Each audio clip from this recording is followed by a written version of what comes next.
How's it going, everybody?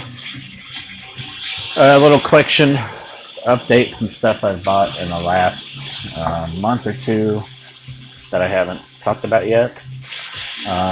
One of the albums that is playing in the background that I picked up not too long ago is The Baneful Choir from Teitanblood, which you hear playing in the background right now. And this is their 2019 album, their third full length. Good mixture of death, black metal, I would say.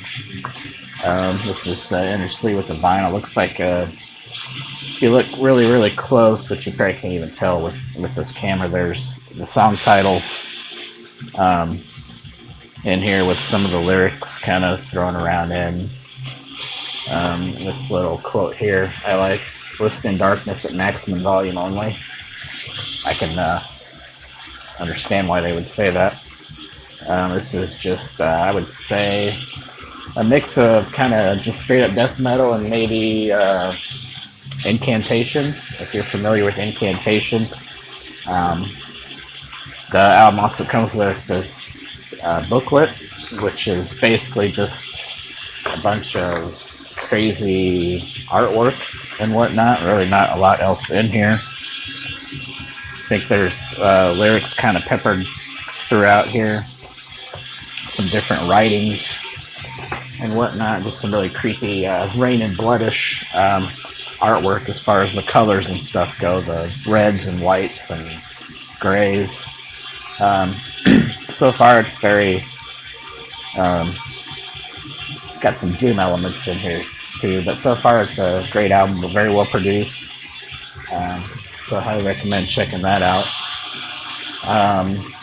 Most of these are going to be CDs. This first one is a record in a band I've heard a lot about and just never got into, and found this album on a distro. This is Sargeist. This came out, I believe, in 2000. What year did this one come out? 2010, I think. Let the Devil In. Moribund Records and WTC combined to put this one out. This one's just straight up black metal, nothing real inventive. This is the inner sleeve. The lyrics are obviously about, very evil, Satan, stuff like that. Songmanship's really great here, very catchy riffs. Vocals are great. I'm not hearing anything all that out of left field or different from other stuff. One of the guys from Horna, this is his solo project. It's pulled me in enough for me to go look at some of their other stuff and see if maybe they added any dimensions to their black metal, but be checking that band out in the near future. Some of their other stuff anyway. Next up we have the latest album from Toxic Holocaust. This is called Primal Future 2019. It's back. Lots of very bright colors here. I'll show you the inside here. It's got a pretty cool, it's a big poster of the inside. This is a band. John Bryan is the founder of this band back from 1999. And the other side of the poster just has a lot of lyrics. I believe it's a one-man band. I don't know for this album if he no, he performed all of the songs, wrote them all, performed, recorded them, mixed and mastered everything. So he's kind of a DIY type guy, but this is pretty much straight up thrash metal, for lack of a better term. Very catchy stuff. Very cool that he does everything on his own. This just came out on E1. I think he had some earlier stuff on Relapse, if I remember right. He pulls in some characters to play on his albums and stuff sometimes, but he writes, produces, records everything, which is really cool. The quality is top notch. You can kind of sort of tell. I don't know if he uses a drum machine or not. It feels like he might, but maybe in the studio he uses live drums. I'm not sure, but this is probably one of the better Toxic Holocaust releases, I would say. Catchy riffs. Check them out if you're into thrash metal. Next, we'll talk about a couple rap albums first. I know some of you metalheads don't like rap, but both of these albums got a lot of praise in 2019. This is Igor from Tyler, the Creator. He was part of Odd Future. If you remember, they were kind of a rap supergroup, and then they all kind of branched out into doing solo stuff. Just some lyrics on the inside here, Pink and Black. This is more, I would say, of a pop slash rap album. A lot of catchy songs. If you happen to catch this performance on the Grammys, I believe he wore a weird wig like this. And it was very, I would say, kind of experimental rap. But he writes all the songs, produces them, and arranges them as well. Some other kind of independent musician. If you're into pop slash rap, check out Tyler, the Creator. Next one is Nipsey Hussle with Victory Lap. This you may have heard of Nipsey Hussle in 2019 as he was shot and killed, which of course gave him a lot of hype. He's been around for a while. He's more of a straight up rap, I would say, kind of, from the streets. He's writes some catchy songs.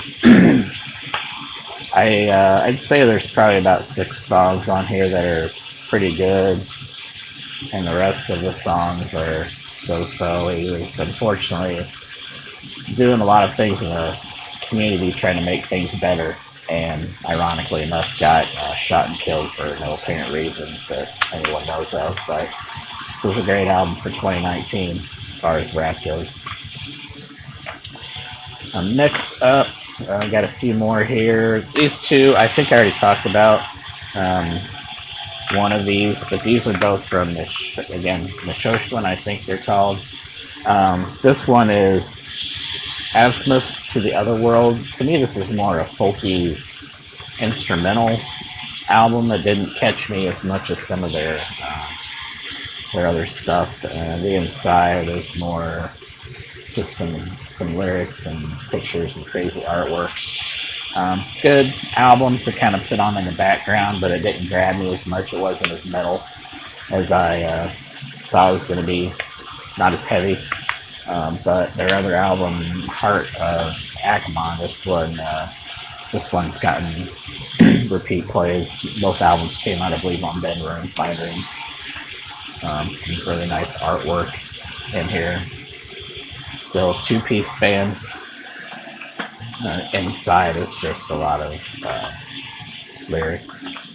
I haven't delved too much into the lyrics but this is, I think, one of their better albums that I've heard, Heart of Akamon.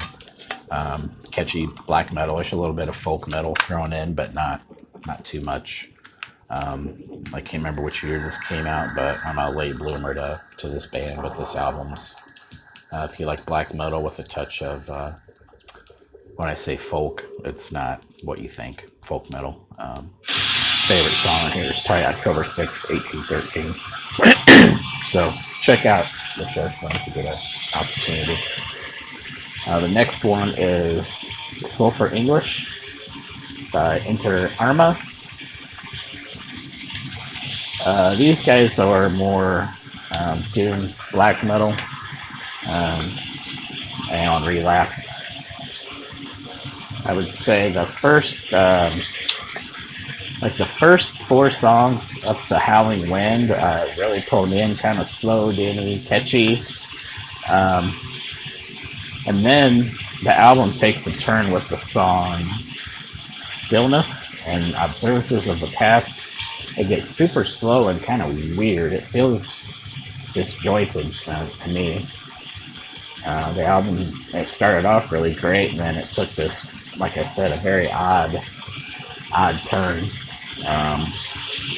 Recorded in Tennessee, Nashville, I believe this came out in 2019, last year. Got a lot of praise in the press. If you're a fan of doom, well-produced doom / black metal, I would say this album will be right up your alley. You have to have some patience, and most of these songs are 8, 9, 10 minutes long. I think the last song is even beyond 10 minutes, maybe 12 to 14 minutes. A little excessive for my opinion, but I appreciate the experimental aspects of that, but sometimes a song it needs to be needs to be done. So this one is one I picked up on a whim. I had in my collection long time ago, and I don't know what happened to it, but you death metal heads know this band. This is Symbolic by Death. If you don't know, right now on Amazon Prime, if you happen to have that, the documentary about Death, I believe Relapse put the DVD out this past year. You can stream that as part of Prime for free, quote unquote free. You have to pay for Prime, of course, but I started it the other night. Just a bunch of lyrics in here, some pictures of Chuck. So far it's pretty good. It kind of talks about Chuck from a young age, and so far they're talking about different members that have played with him in his early beginnings. He passed away in 2001. I believe it was brain cancer. It was very sad. He's a great guitar player, a great songwriter, one of the pioneers of death metal, obviously. Not sure if there would be a true death metal without the band Death. This is a reissue from Roadrunner Records. It has some demo versions of songs on the back. It's kind of cool to hear demos sometimes, but they're not repeated listens. It's kind of cool to hear a demo to see where the band was coming from as they were writing some of these songs. Empty Words and Zero Tolerance are two of my favorite Death songs, and they're on here. Just very catchy, just very melodic, I would say. This is kind of when I think Death started to lose some of their hardcore fans in a way, because they had a little more melody involved. But last but not least, this is the solo project from Kirk Windstein called Dream in Motion. If you don't know who Kirk Windstein, I never knew how to pronounce his name. He's the singer, guitar player for the band Crowbar. And normally I stray away from these artists that are in bands, in great bands, that decide to go out and do solo shit. Some good old school photos. No reason really, other than typically some lyrics and photos on the inside. He's got a daughter and whatnot, so it's kind of cool. Usually the albums aren't that great, and I have the same attitude towards this one, but I heard the song Dream in Motion, very 70s, 80s doom metal. It's like a slowed down Crowbar, and his vocals are really haunting and melodic, which I like a lot. Not as rough as they are in Crowbar, but the first three songs on here, Dream in Motion, Hollow Dying Man, and Once Again, are all great.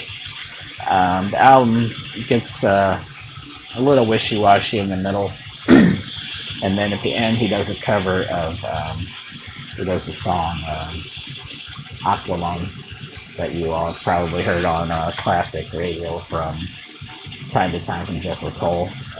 He does a pretty straightforward version of it. Not one of my favorite songs in the world, but props to him for doing a cover. This is also an E1. Yeah, if you like his vocal style, this album's for you. I believe he wrote and produced this whole thing himself, other than obviously E1 putting it out. So, pretty cool. I'm glad I picked this up. I waited a while to jump on it. I'm glad I did. Very, very melodic, very cool. So if you're a fan of, I hate to say Black Sabbath, but heavy music without the Cookie Monster vocals, give that album a shot. That is it for this edition of Mostly Metal. I've got a lot of stuff in the mail coming. So in the meantime, I'm probably going to talk about my personal collection. I've got a video in the works where I've seen other YouTube guys do talk about their collection starting from A to C to E all the way to Z. So I'm going to start doing that too. And I'm going to start talking about some of the stuff I have hanging up in my office. You see where I'm at a different angle than I have been in the past. I might try to do that some more in the future so you can see some more stuff that I have around the office. So thanks for checking it out, guys. Hope you're all safe and have a good one.